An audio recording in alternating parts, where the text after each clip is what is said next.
Hey, this is S. Patrick Brooks from the Heavy Underground Farm Report. Thanks for checking in today. We've got an interview with Steve Howe from Outlaws of the Sun. And Steve gave me my start in doing all this stuff, so I'm super excited to have him on the show. Hey, man, let's just fucking get to it. Yeah.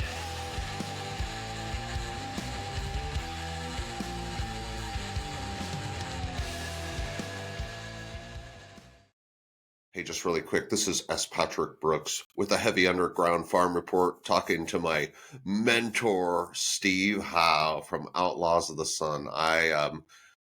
If you guys don't like seeing me, you can blame Steve Howe. It's his fault. So, Well, we not the were just blame going to for. take a few minutes today, and actually, Steve and I have never talked in person, so this is our first time. So I just wanted to talk to Steve about Outlaws of the Sun and thank him for my opportunities. But Steve, you've been doing Outlaws of the Sun for 9 years. What initially? I think you had another blog before that. Is that correct? Yeah, I started another blog called the blog spot back in March 2011. Did that for just about 4.5 years, 4 years. Okay. Well, about 4.5 years, but obviously there was a guy helping me co-run it, and obviously the relationship broke down at the end, and the blog, that blog was going in different directions I didn't want it to go into, but I didn't want to go in. I can't, I quit a couple of times. Wasn't saying the other guy, Aaron, who was running it, but, so I decided it was best to just end up. I wasn't enjoying it. It was too much hassle. I was going through some personal troubles at the time as well, with my health. Okay. So I just didn't have the time. So I took a couple of months out. Then a few people got in touch with me just saying when you're getting back into the game. And that was about summer 2015. So I Okay. thought, I'll start a new blog. I'll do it for a couple of months, see if I can get the creative juices flowing again. Start my new blog, and yeah, Out of the Sun was born in August 2015, and apart from a couple of times I had to take time out in 2019 and 2020 for personal reasons again. Yeah, it's been pretty consistent. Yeah, So it's a fantastic blog with so much thank you. information. I read your blog for months and months before we ever met or anything. Matter of fact, I remember the first time I think we ever interacted, someone had left a bad review about your reviews. I was like, what is this guy talking about? These are fantastic. And you introduced me to so many bands, and given me insight on those bands through your reviews. What drives you to do this, Steve? Yeah, I just do it, I just do it for me. Not do it for me. I do it but I would say, this is like the blog's my real job, and the real job, my day job is not my real job. But I feel it, that. it keeps it sane, I like helping bands out. I've had people tell me I'm a shit writer, multiple times, but I keep on doing what I'm doing. I don't really take any notice of the criticism. I just do what I do, and I've been doing the reviewing for 16 years now. I used to write a lot of for underground presses and a couple of printed magazines over the years Excellent. Cool. before I started blogging. So it's it's just something I like doing. I must be doing a good job. Fantastic. I'm still getting promos to review from bands, labels, and PR reps. It's not like I'm doing it for just to keep myself in the game. I like doing it. Yeah. I've always said that it is better writers out there than me. You've got JJ at the Uplift, you've got Billy Goat Doom and Stone, you've got you know, Fraser over at the Cyclist, you've Mm-hmm. got Jupo over at Stonerheim. There's a ton of great reviewers, who are part of the Doom Thoughts crew. Yeah. And if people like my reviews, great. If they don't, I'll just move on to the next one. Right. I hear that, and sometimes I read other people's reviews, your reviews included, and I'm really intimidated, and it's like, oh my goodness, should I even be writing? But I think Oh there's yeah, a sure. room, and I think there's a room for all of our voices and all of our Yeah. different styles of writing. Um, do you think that this is, this is probably an obvious question. I'm throwing you a softball here, but this is obviously, increased your love for the music. This is something that draws you closer to the music, Yeah. right? Do you feel that doing this has changed the way that you listen to music? Yeah, it does. I mean, before I started blogging, I used to listen to every form of, heavy metal, hard rock, like death, thrash, grind, groove, the extreme stuff. I used to listen to everything, but I don't know if it's turning in me into a musical snob or anything. It's just, I primarily just listen to the Stone and Doom and Flood stuff because, every time I get free time, I write reviews. I've got a day job, I write reviews, in the morning before I start work. I Okay. write review during my lunch break. And sometimes when after work, so I'm writing about 3 or 4 articles a day, or starting Yeah. to prepare. So I do try to listen to other stuff, but it's kind of hard, and I just listen. I mean, I try to take a day out when I just listen nothing, anything out where I'm known what I write about. Right. So, but a day is hard because I get an album saying, oh, listen to this, and you're thinking, well, that's a damn good album. You make notes and put it aside, and so I it is, understand that experience. Yeah, that's changed for me too. yeah, Um, so you do listen to other forms of music? Do you view that almost as a break? yeah, It's yeah, it is. interesting, I right? mean, I listen, I mean, at the minute, I'm listening to a lot more, Metallica lately. I love the earlier stuff. I listen to a lot of early opera. Okay. I listen to a lot of, Japanese metal, like Yeah. bands like, like Mad Capsule Martyrs, Greece, Yeah. Corrupted, that kind of thing. Yeah. I So like some yeah, of that too. That's awesome. so it's nice. I mean, don't get me wrong, I do love the doom stonery stuff, but you do need a break in, now and again. I mean, Yeah, just I have a because it's What's the thing that draws you most to the aspect of stoner rock that draws you in the most? Is it, I talked to John Gist yesterday and he talked about how the vocals were really the big thing for him. You had to have good vocals. What's the thing that you're looking for in a band that gets you excited or really draws you into that band?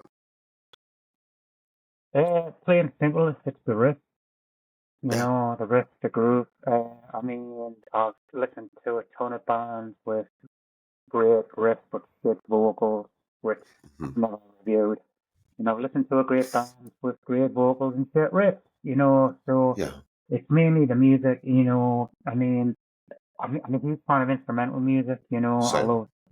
I love like the instrumental rock stuff, Calling the Burn, Pelican, Griffin Circle, that kind of thing. But it's plain simple as the riff, if the music's good, that's the first connection I get. I mean, it's half the battle. If I dig For the sure. vocals, I never write an album off from the first listen. I do, Same. I do listen to an album about 3 or 4 times before I decide to review because you've got to get the feel, you've got to get the understanding, you've got to get the emotional connection.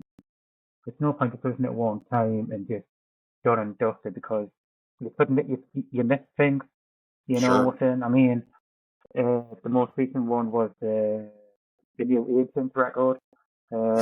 So good. Yeah, I mean, that took me about 4 or 5 times to fully gel with it. I didn't like it at Yeah. first, Same. but after the third and three and a half, I mean, it's a 70-minute album, so it took a couple of days, and just like by the third, half, 3.5, oh, that's good. Yeah, this is brilliant. Yeah. I get it now. Has there been an album this year that you listened to on the first listen and you were just like, yep, yep, I know I'm gonna love this. Yeah, it's my number one favorite album of the year, which is the one by All Fallen Two. Uh, I love the album so much. Yeah, Morning Light. Yeah, Okay. Morning Light. Yeah, that's my favorite one. I mean, I just love that from the first listen. There's been other ones like that, but that one's just the one that stands out for the moment. I mean, it's a new split album coming up by Elephant Tree and Lowrider. I Oh, love that one from the first listen. yeah, same. You know, Yeah.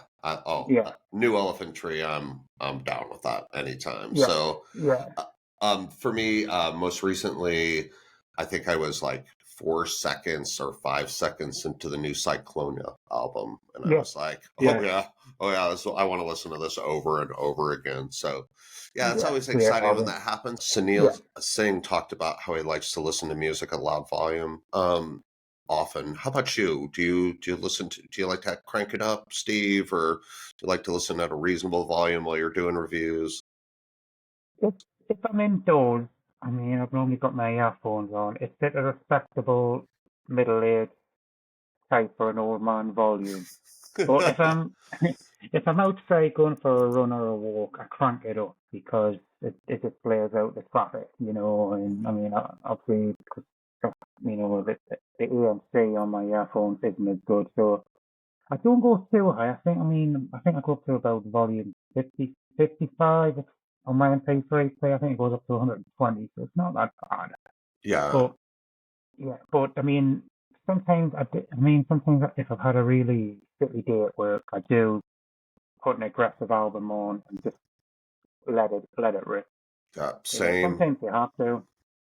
How do you feel? Some, I'm not exactly sure where you live, Steve. And Mhm. you don't have to give me exact No, no, coordinates or no. anything, but I live in a place called Newcastle upon Tyne. Well, a town called Walsall, Newcastle upon Tyne, which is the northeast of England. okay. We're famous for, we've got, Sting from here. For Uh, what? Sting from the Police. Okay, okay. Yeah, he's from here. Brian Johnson from AC/DC. Oh, okay.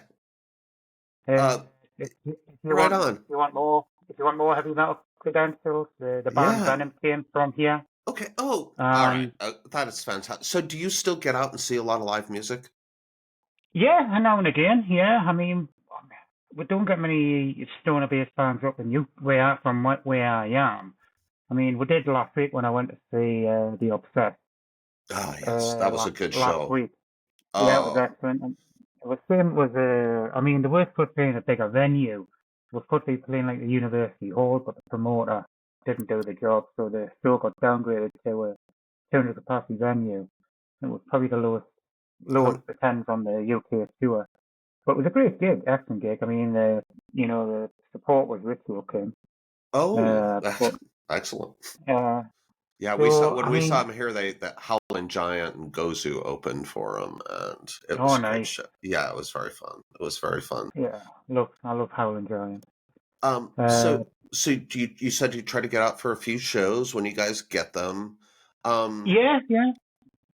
Uh, how important is the live aspect of music for you?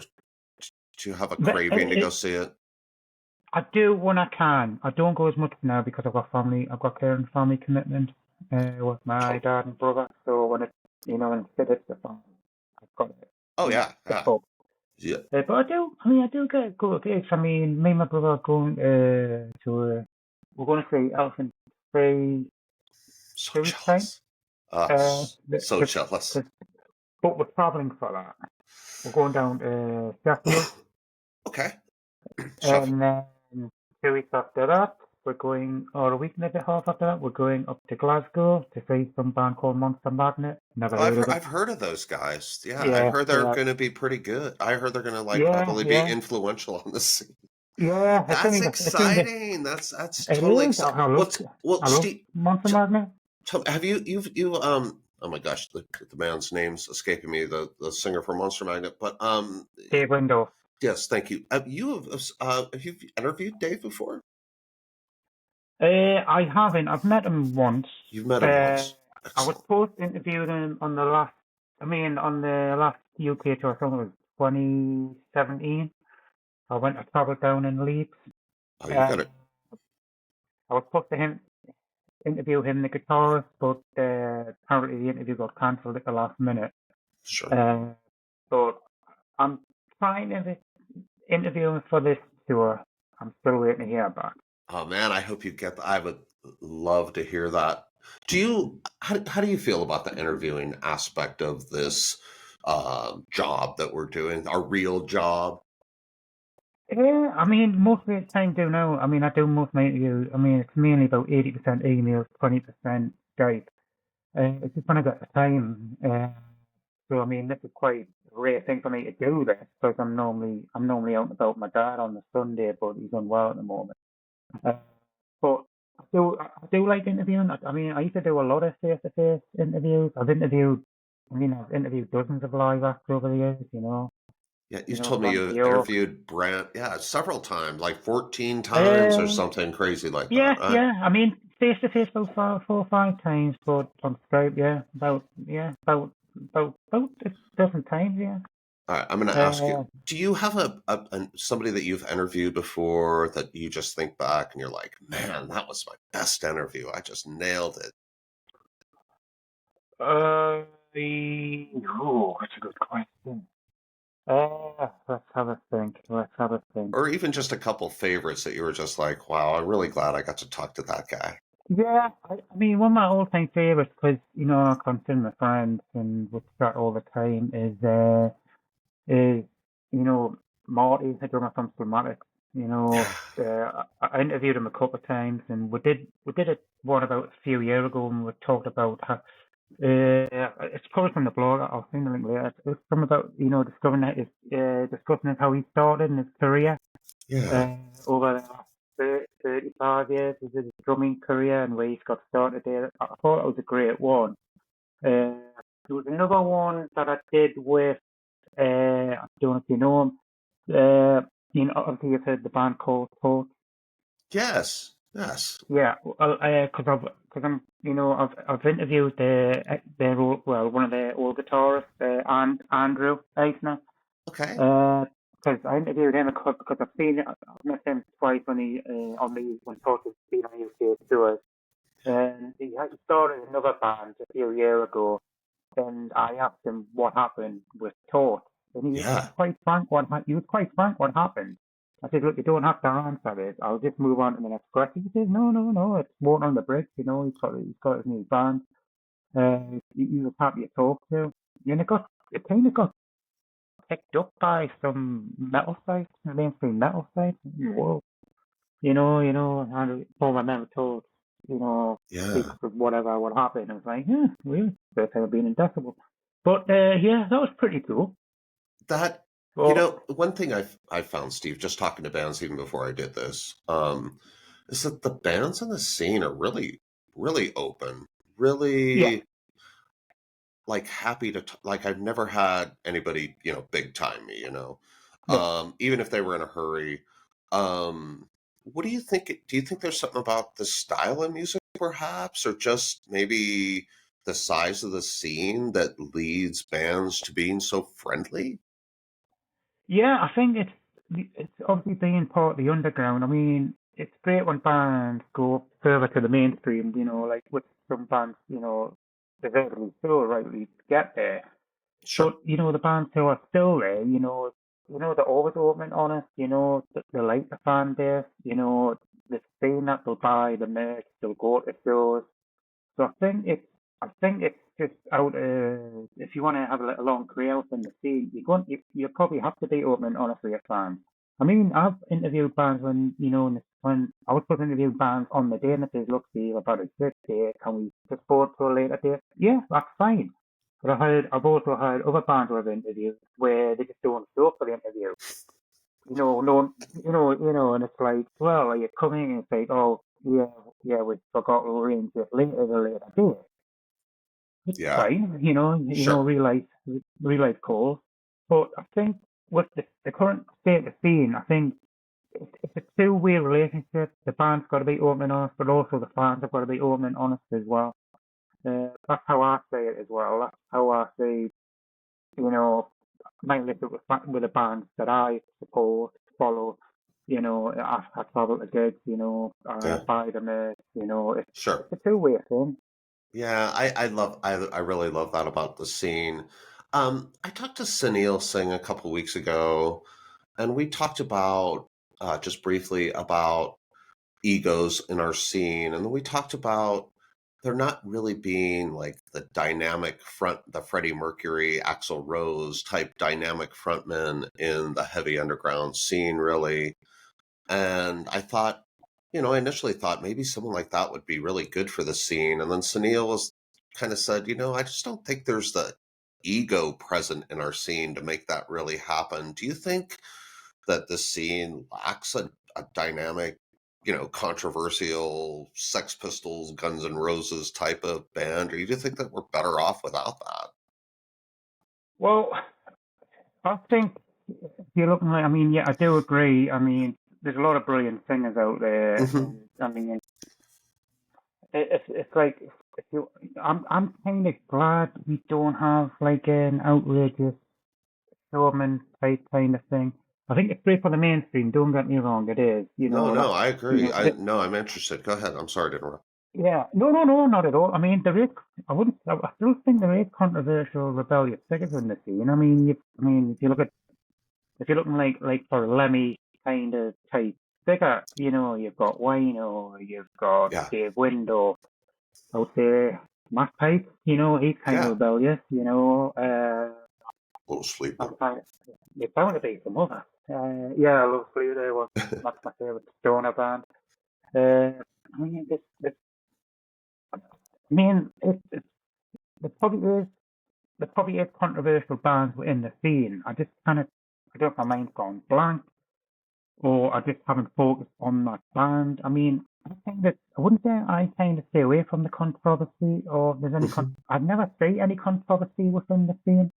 Yeah, I do see controversy within the metal scene overall, but I don't see as much controversy I do with. I mean, the nearest controversy we've had, probably the smart yeah, controversy, which which I got dragged into for few years of my life, where I felt like I was hitting my head against a brick wall. It was only a few of us, like me and Rob Hammer, like yeah, shouting the out. Felt like a fighting a lone battle, but the battle got, with the support got bigger and bigger. I mean, but Rob sure. Hammer was probably the instrumental one on that. Uh, but I would, but then again, I mean, maybe I'm not, maybe what we consider not as like a flamboyant kind of front person that we don't, but maybe the younger generation of fans, maybe they see musicians that we are friends with, respect and admire as them as flamboyant. That's a It just good. could be, yeah, sorry. No, no, I It, think that's a good point. Yeah, I think maybe. Do you think there's such a person to person connection? Like yeah, it seems like so peer based. Like I never feel like. I mean, even though I might feel like they're rock stars, that people don't act like rock stars, and people are approachable. Maybe that accounts for some of the lack of that in our scene too. Controversy, though, I think our scene definitely has some interesting controversy, and so I wanted to ask you about. I think what is the most controversial thing when I think of our scene is the use of artificial intelligence, especially in artwork. So I've talked to some bands who are adamantly opposed. I've talked to other bands who seem to think there's maybe some space for that. But what's your opinion on the artificial intelligence? controversial answer coming up. I'm not a fan, No, I'm not either. because So it's taken, I mean, I'm no creative person of any type. I can't draw to save my life. I kind of play an instrument. But sure, now you've got computer programs, algorithms that can do this all for you. I mean, I've seen AI generated art. I've heard AI generated albums. There's a few out there. I'm not going to say the name of the project, but you probably know who I'm talking about. hmm Uh, but I'm just not a fan. I mean, yeah, use it minimally, but yeah, if like my fear, Steve, is you see it sneaking into the artwork, and then it sneaks its way into the music, and then from our aspect, it's like I don't want AI generated reviews and no, articles, and so it becomes personal for me at that point. No, I just want, yeah, I think I really don't want to drag bands into this, but no, I would think that as a band, it's something I would consider if your goal on the scene is to sell 1,000 albums, which I think is a tough goal for a lot of hmm bands in the scene. The last thing you want to do is lose 20% of your audience because you chose to use an AI image on the cover of your yeah, album.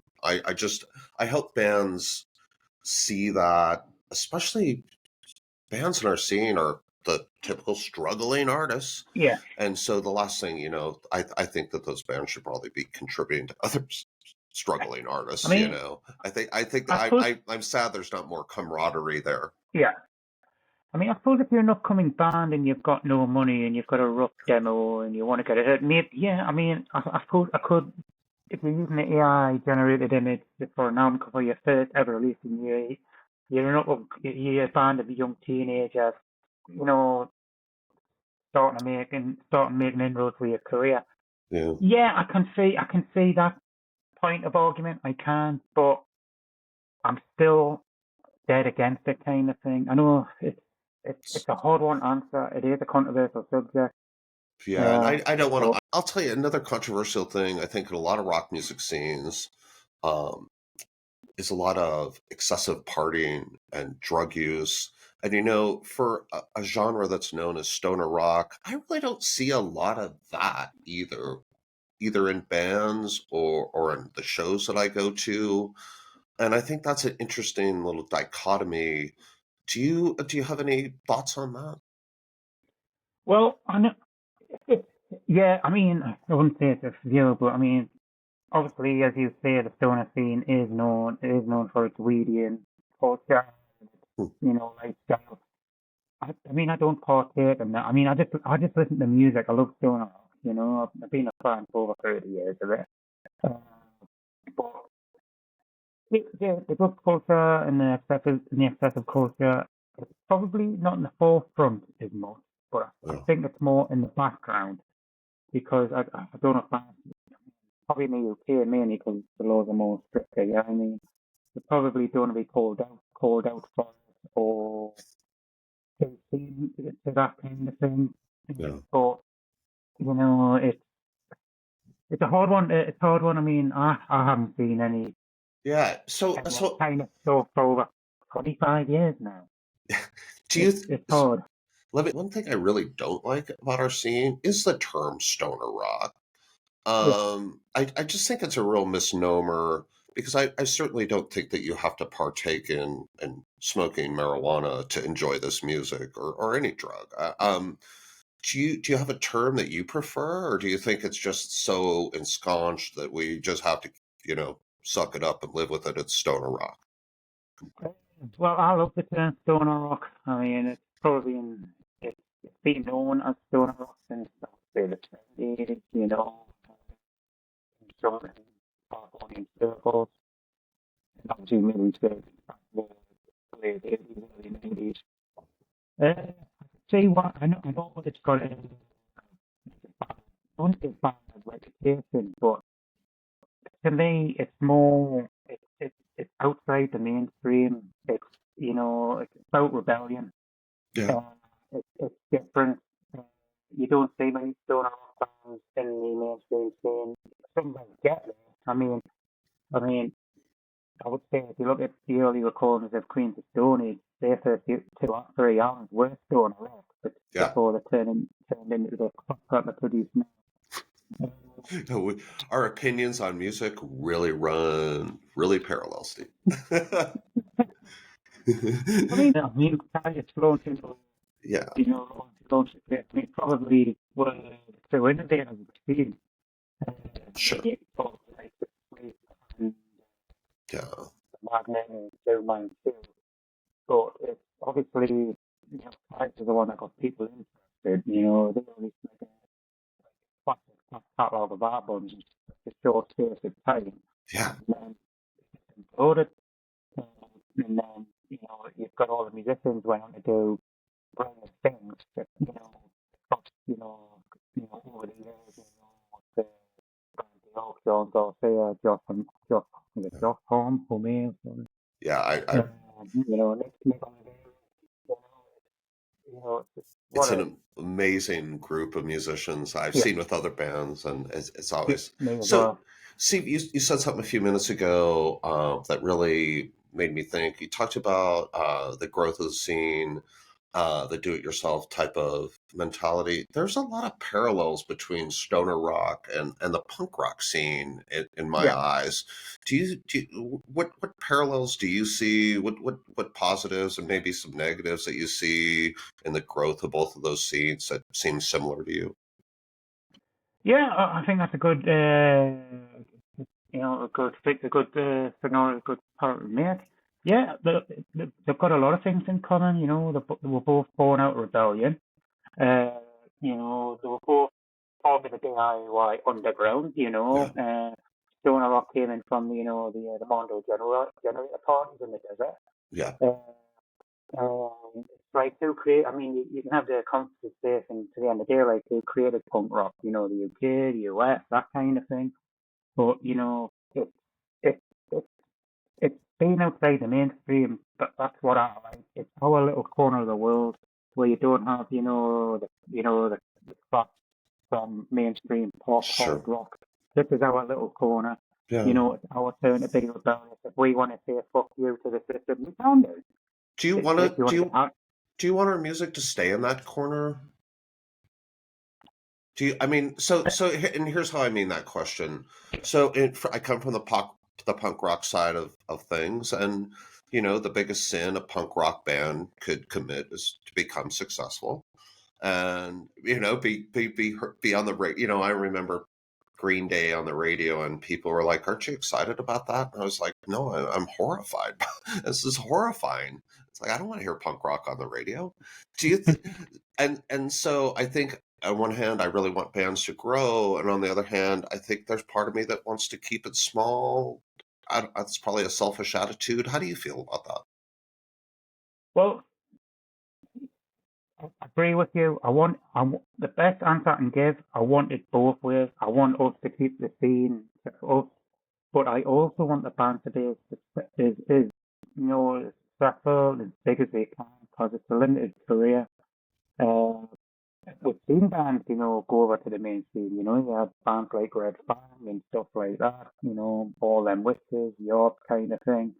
Uh, I would say, Six in Buffalo are probably in Elder, probably, riding the festival wave at the moment. It's Yes. probably two of the biggest bands we've got. So yeah, I want us to have our own little scene, not blow out the mainstream. But if a band that I've supported for years and years actually breaks out and starts selling out arenas or bigger shows and getting bigger festivals, I'll be happy for them. It's, it's a hypocritical answer, but it's the one I'm No, going to I stick with. I totally understand. So my idea of success for a band in our scene would be that's their job. They don't Yeah, have to work a day job. yeah, Um, so I would hope that's what I hope for for the bands that I love is that they get to just spend the time making music that I love.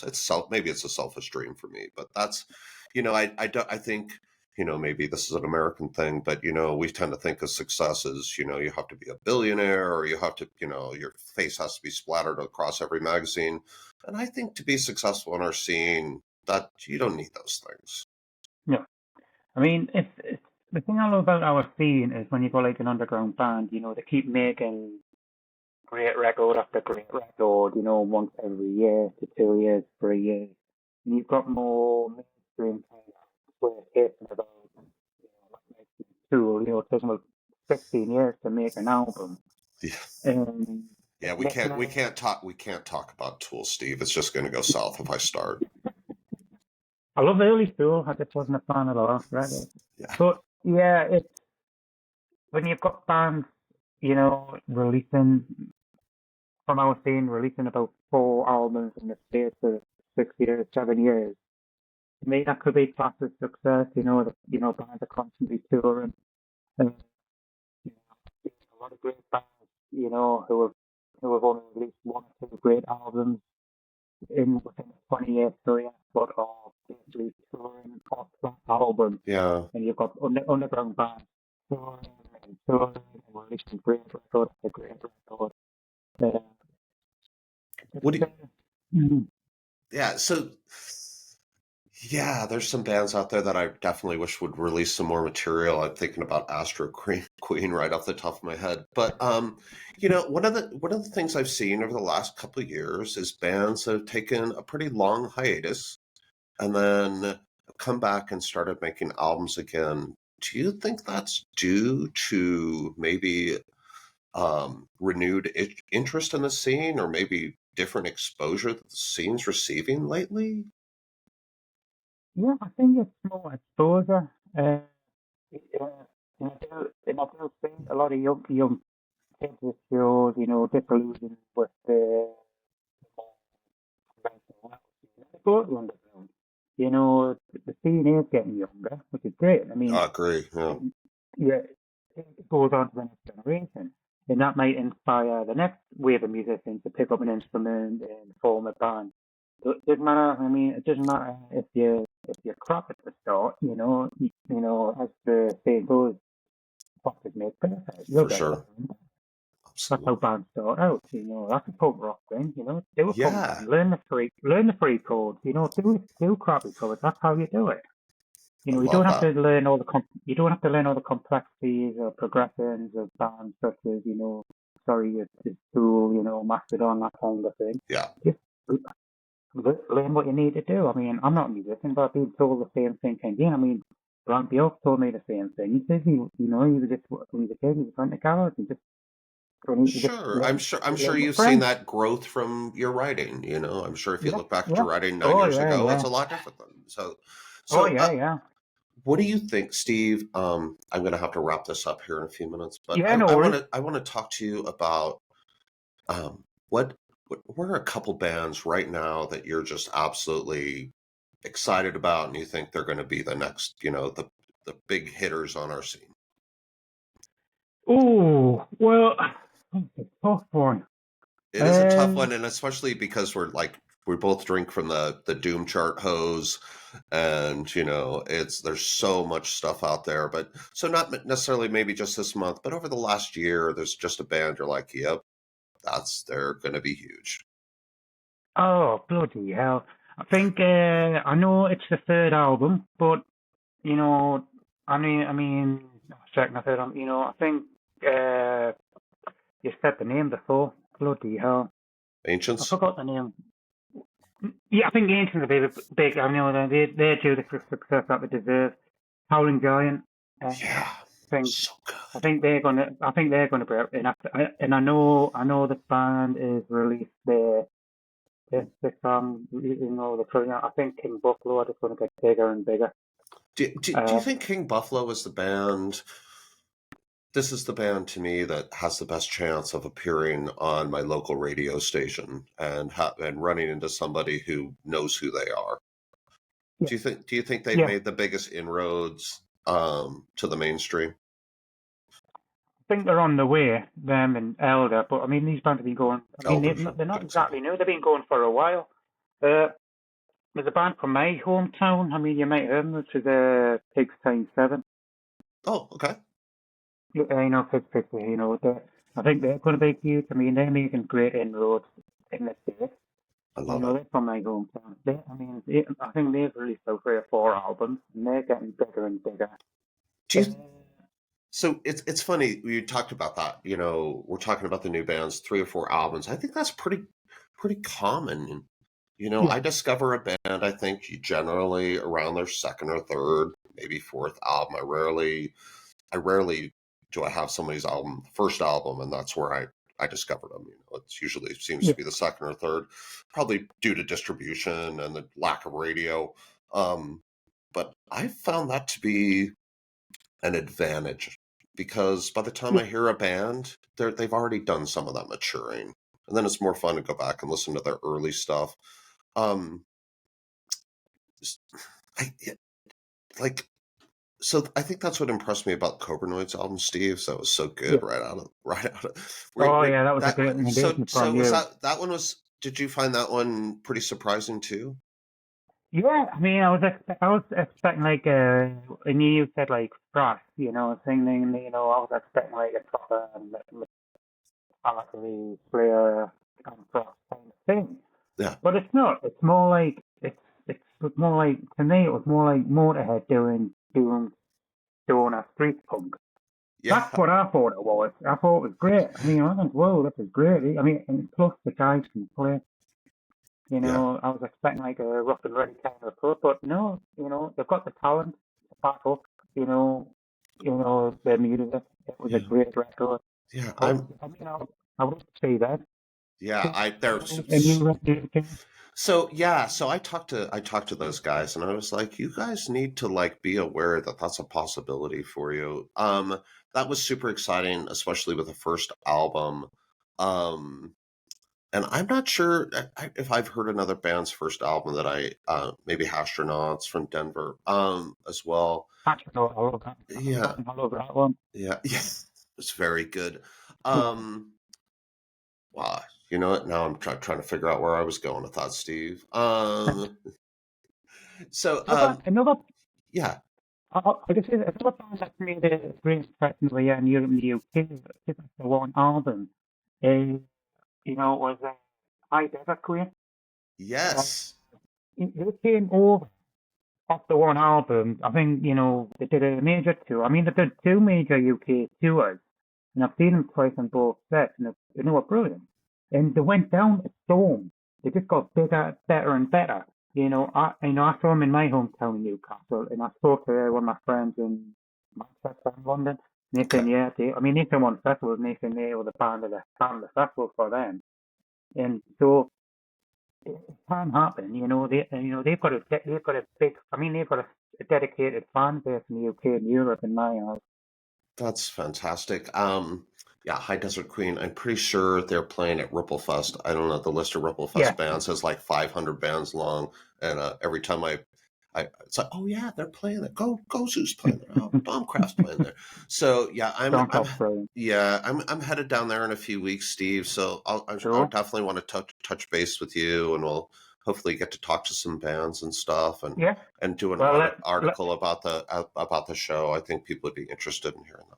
well, hit me up. I'll let you know. I can speak to the Tiara.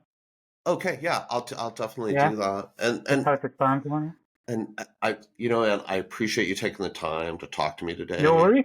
And No, I'm that's gonna my go. pleasure. I'm gonna go ahead and publish this, and Yeah. we'll slap it up on YouTube, and I'll put it on Spotify as well on the podcast. And I can't imagine why people wouldn't want to see us. I mean, like they don't want to miss out on the opportunity to see these two beautiful faces. So, but if they can't do it, I guess they can watch it on Spotify or hear it on Uh, Spotify.